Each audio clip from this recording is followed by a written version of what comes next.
Hi guys, this is Shashwat and this is my channel Girl King. After a long time, I'm back with another review show. But before that, I'd like to request you, if you haven't subscribed to this channel, do subscribe it so more and more fans can get to this channel, and do press the like button if you love this video. So do press it. So let's start.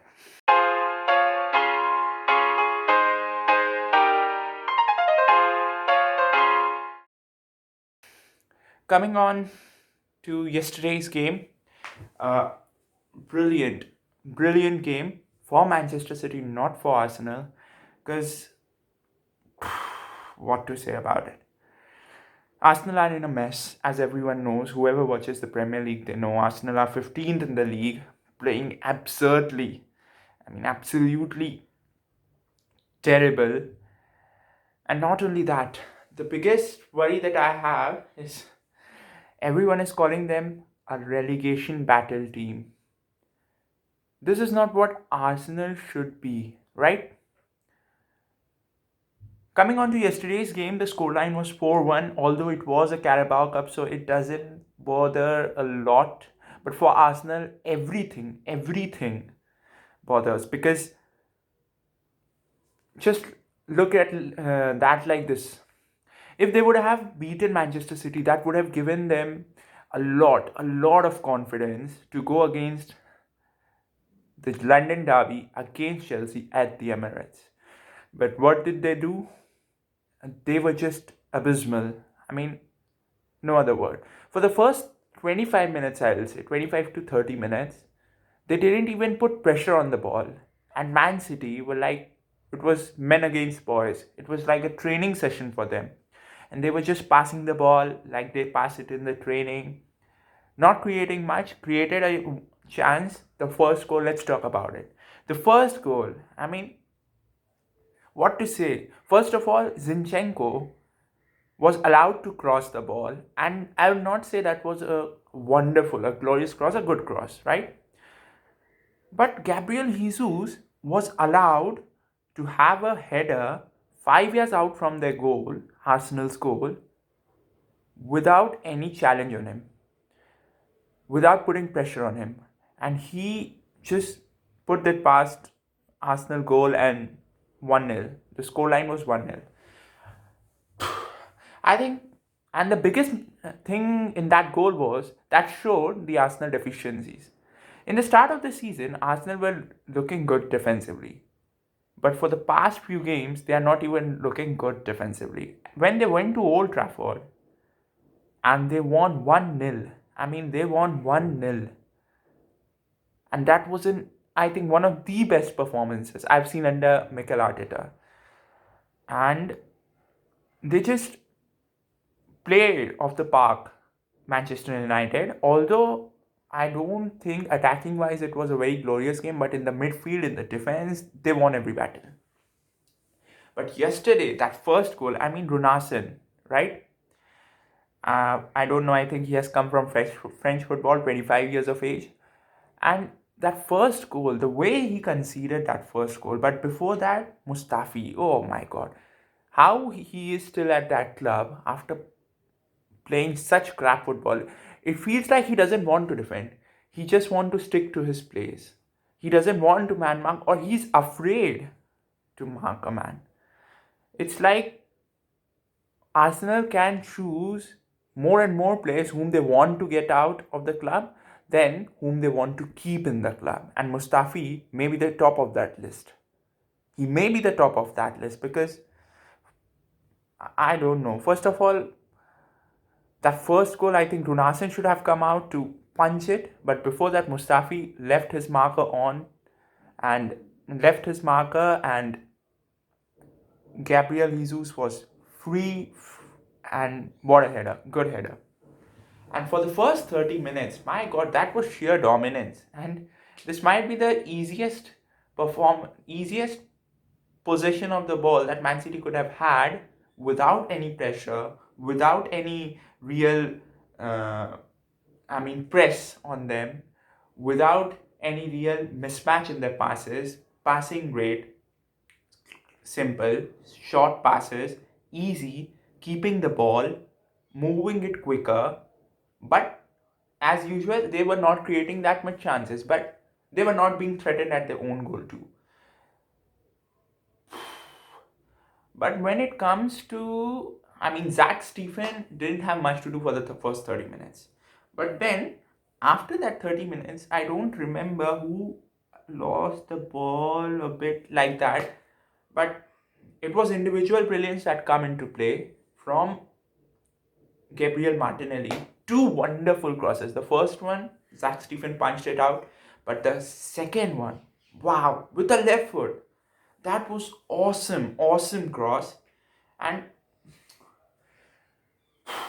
Laporte, who has not been playing that much, was targeted, and Alexander Lacazette got the best out of it, and he scored the goal. A good header, a very good header, but Laporte was to blame because he should have had been before Alexander Lacazette, to head that ball, to get that ball out of the box. But instead, Lacazette headed. There was a defensive, what to say? City looked defensively stable, but at that moment it was not right. Because, yes, one thing I noticed is when nothing was working out for Arsenal, they went on to press Zinchenko and Laporte, right? Laporte mostly. And they were getting the best out of it because Laporte hasn't played much. I think Pep Guardiola has lost a little bit of confidence in him, and he might in himself too. And so they started to press him, and it was being fruitful because Laporte was losing a bit of balls. He was going long, and it was not being. For just 4 or 5 minutes of press, but Laporte was becoming more and more uncomfortable. But then came the goal, and I think Laporte was to blame for it, and poor defending from Laporte because, how can anyone leave with their marker when they know they are such a good header of the ball, starting from Mustafi and then from Laporte, both of them? How can you do? And before that, how can you let the cross come inside the box? Why wasn't anyone going to close them down? That's a part of the game, so that happened. And then there was a brilliant save by Runarsson in the second half. Runarsson, Gabriel Jesus should have scored, and if that was Aguero, it was a goal. I have no doubt about that. But Runarsson made a wonderful save. But now coming on to his, dark part. In the second half, City started good, it was fine, and then they got a free kick, right? I don't know why Arsenal were protesting for that free kick because it was a clear-cut free kick, but let it be. They got a free kick.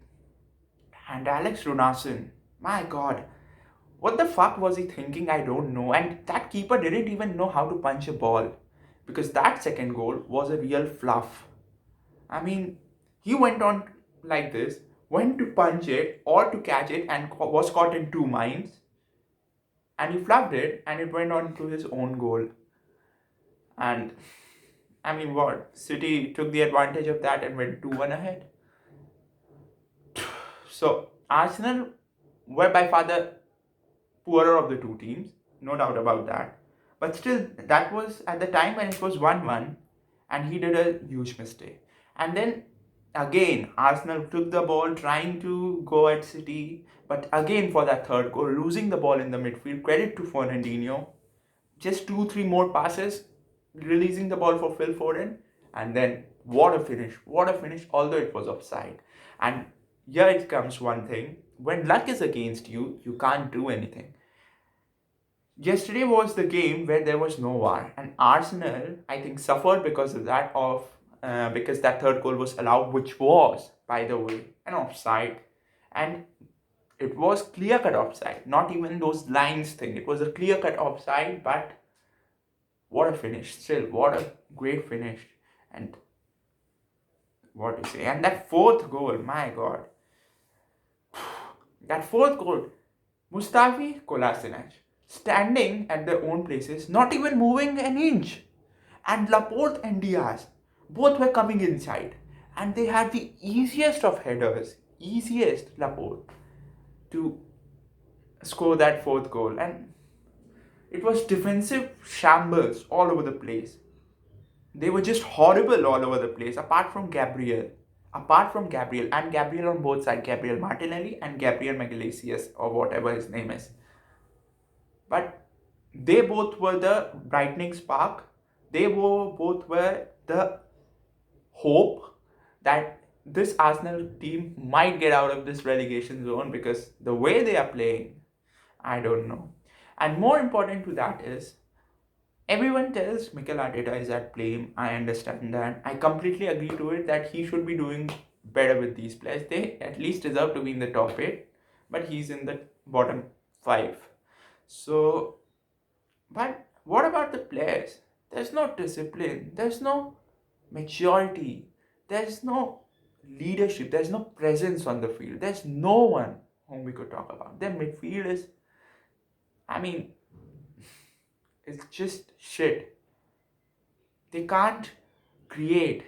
There's nothing that they could do in creation. And the creation that came, the creativity that was coming, it was coming on from I think, 19-year-old Martinelli.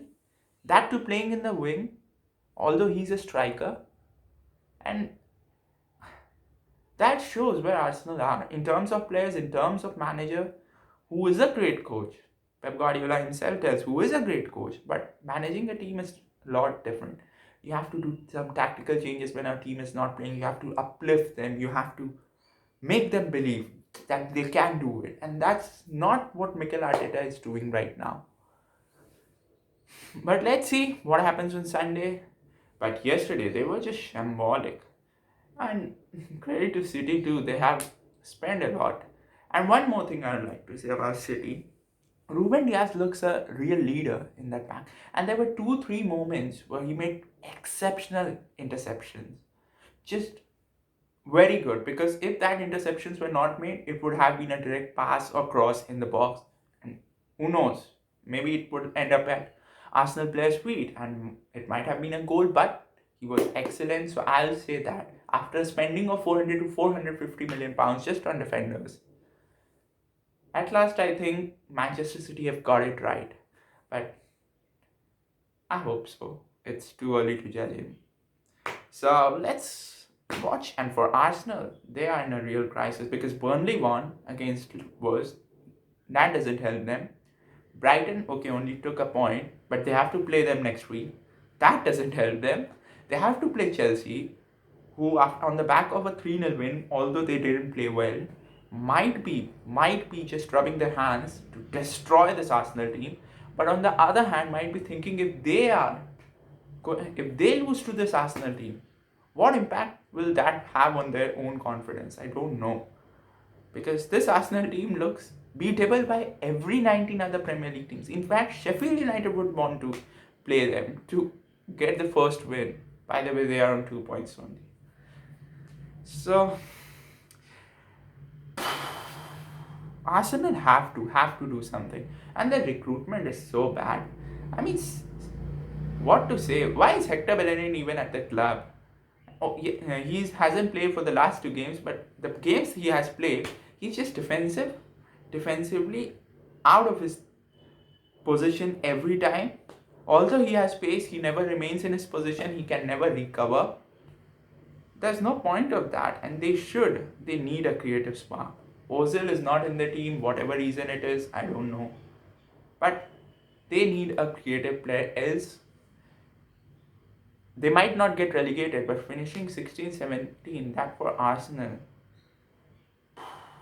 the Invincibles, from Patrick Vieira, from Henry, to Granit Xhaka, to Mohamed El Neni, apart from Aubameyang, none of those players would even get into the team of top 10 teams of the Premier League. Never mind top 6 or top 5, whatever.